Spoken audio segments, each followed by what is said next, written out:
இங்க பாரு சிம்பா, சிட்னா குட் பாய். குட் பாய்னா பிஸ்கட் கொடுப்பேன். Okay, sit. Good boy. நாங்க இட். சார் ரொம்ப ரூடா, ரகடா, நான் ஸ்டாப் பார்க்கிங் கேரக்டர் இருந்துச்சு. இப்ப டோட்டலாவே எல்லாமே நாங்க கிளியர் பண்ணிருக்கோம். பிஸ்கட் வேணுமா? கம் அப் அப் அப் அப். குட் பாய், குட் பாய். அப். டாக்ஸ்க்கு வந்து மேல ஏறதுக்கு என்னைக்குமே சொல்லி கொடுங்க, அது ரொம்ப நல்ல விஷயம். வச்சாச்சு. Stay stay. Good boy. It. டாக்ஸ்க்கு பொறுமைனா என்ன நீங்க சொல்லி கொடுத்தா மட்டும் தான் உங்களுக்கு பேஷன்ஸ் என்ன தெரியும், சுத்தமா தெரியாது. சோ இவருக்கு யூஸ் பண்றது வந்து நாங்க கிளாத் மசில் தான் யூஸ் பண்றோம். போட மாட்டேன்னு சொல்லி எனக்கு மடம் பிடிக்க மாட்டாரு. ஃபர்ஸ்ட் டாக்ஸ்க்கு வந்து பழக்க போறீங்கன்னா அவங்களோட ட்ரஸ்ட் நீங்க வாங்கணும். இந்த மசில் போறதுனால எந்த பாதிப்புமே கிடையாதுன்னு சொல்லி அவங்க புரியணும். மசில் போட்டா குட் பாய். Okay, stay. அவ்வளவுதாங்க. சோ மசில் ஒன்ஸ் பழகிட்டீங்கன்னா டாக்ஸ்க்கு கழட்டக்கூடாதுன்னு சொல்லிட்டு அந்த பொறுமையே இருக்கணும். அந்த பொறுமை இருந்தா மட்டும் தான் அவங்க கேட்பாங்க. கழட்டுமா?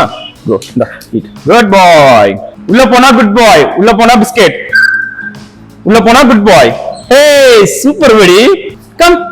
குட் பாய், குட் பாய். ஜெர்மன் ஷெப்பர்ட் வந்து ஒரு சூப்பரான கார்டிங் டாக்.